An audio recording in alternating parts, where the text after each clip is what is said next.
welcome back to WoWCast. Today we're diving into Midnight's first major update, the Curse of Ula'tek. Joining me are two members of the development team to walk us through what's coming. Let's meet them. Hey there, my name is Rachel Vought. I'm one of the lead quest designers. I've worked on everything from populating Legion order halls through Zuldazar, Emerald Dream, and more recently I have helped with supervising story on Zul'Aman. Hi, my name is Taylor Garcia. I am a UI engineer, so essentially I am a programmer that helps make all of those screens you have, inventory, spellbook, things like that, function. You may know me from such hits as Floating Houses, because our players are incredibly clever and we're constantly surprised by the things they manage to do. Thank you guys for joining us. All right, let's set the stage. Where does the Curse of Ula'tek fit into the ongoing story? In the 1207 update, Revelations, Zul'Jan is looking for a weapon that he believes will secure the future of the Amani without having to rely on the Loa. This puts him at odds with his sister, Zul'Jara, who, as the Hashe, has put her faith in the Loa. Zul'Jan is manipulated by a mysterious spirit who lore enthusiasts will find rather familiar, and this spirit will lead Zul'Jan to the Coiled Isle. Then we start our next chapter. Is the Coiled Isle the mountain that's shrouded by fog in Zul'Aman? Yes, so that whole new outdoor zone, that is the Coiled Isle, the fog is going to be lifted and you can go and explore the area. We've got coastal ruins, we've got troll architecture, and then inside of that big mountain, there's this giant cavernous interior. And we're going to get to go in there and explore, and it's full of this very corrupted ecosystem. And at the center of it all is Ula'tek herself. She is an ancient, powerful creature of hatred, corruption, and venom. Ultimately, Zul'Jan's decisions will lead to her being unleashed. Meanwhile, Zuld'jara is going to go to the Isle, and we're going to go with her to try and bring her brother and others home. They're going to delve into the buried history of the Isle, and we're going to find out what was locked away and who was left behind. And this is going to lead us to a new raid, the Venomous Abyss. Now that we've finally reached the mysterious Coiled Isle, what outdoor activities can we expect? So in that cavernous indoor space inside the mountain, we'll find the Vaults of Ula'tek. This is a space with challenging group content as well as rotating public events.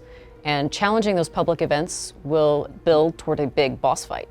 While we're in the zone, there will also be this custom talent tree that'll give you some different perks of player power, but also some quality of life perks as well. So for example, something to reduce the potency of some of that venom, because it can be very strong as you're exploring early on.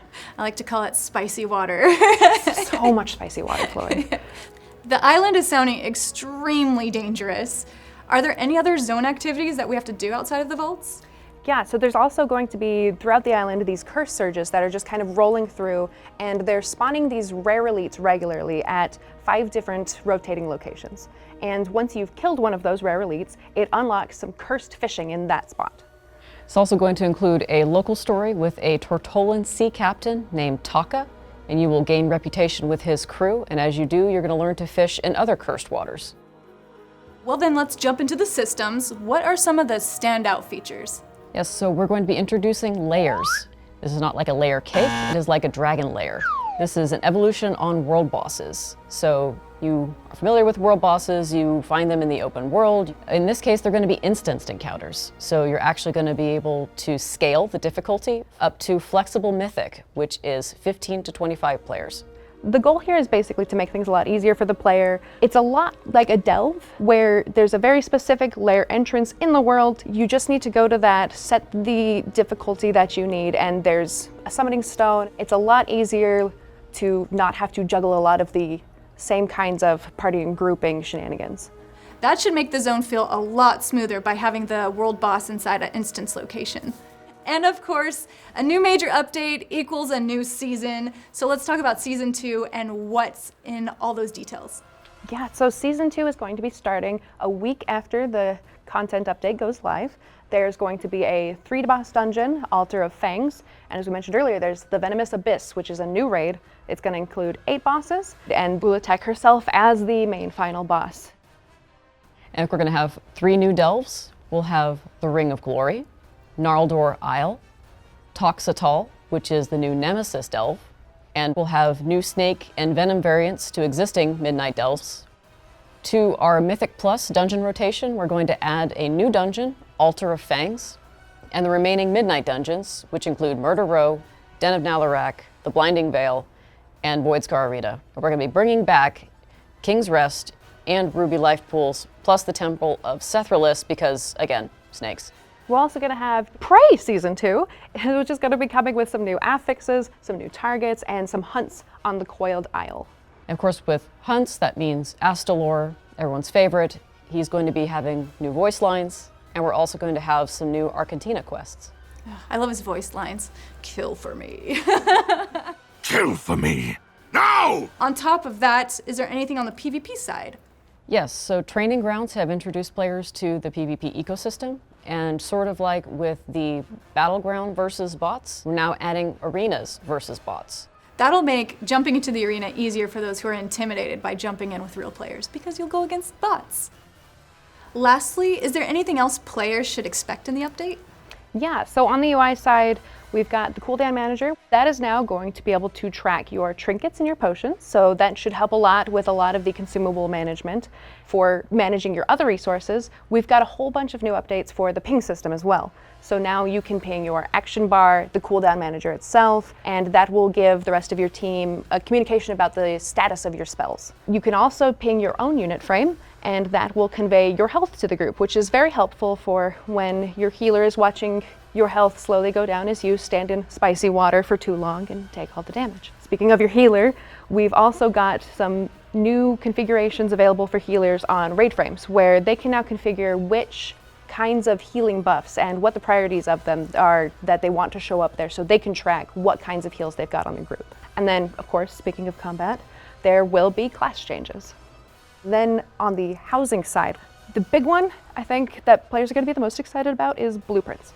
For everybody who's wanted to share all of those fancy cool builds that everybody's seeing online, you're now going to be able to export the entirety of your exterior and your interior, just the exterior, just the interior, just a room, etc., and then share it with other players. Share it with friends, paste it online, and other players can import that and have that in their home. It's also really nice because if you want to, change things up and try something new, you're going to be able to save what you currently have, fiddle with it, change your mind, and then reload what you saved and put yourself back to where you were. Don't have to lose all that work. Of course, if you do want to lose all that work and you just want to start clean and fresh, there's going to be a reset button, which is going to just clear out the whole thing, put all your decor back into storage, and let you start new.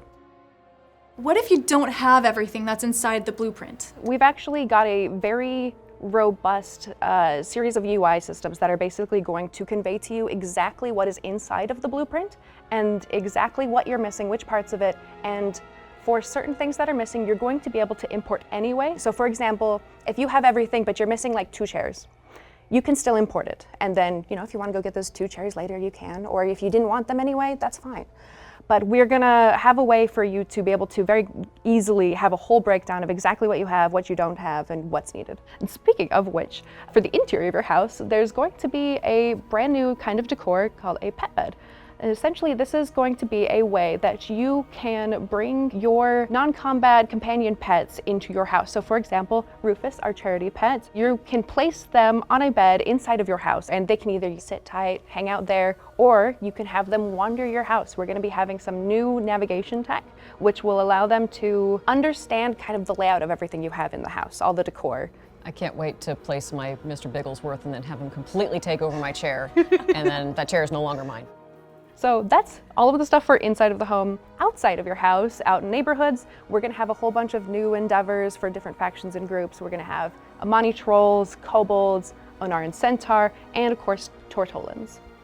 I can't wait to fill up my house with cats everywhere and see all the blueprints that people have to share. What are you guys most excited about in the Curse of Ula'tek?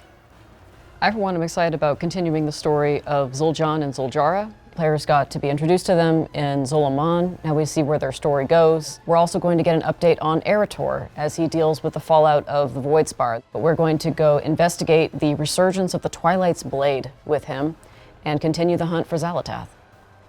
I think with how much green there is in this update, it's not necessarily quite related, but I'm a big fan of goblins, and I'm really excited to see goblin blueprints, and I'm excited to see all of the different builds that I'll finally be able to just download and import for myself. I hear you have a pretty sweet goblin accent. I don't know what you're talking about. Thanks so much for joining us and telling us all the details about the Curse of Ula'tek. Thanks for having us. Yeah, excited to see players jump in. Thank you all for watching, and we'll see you next time on WoWCast.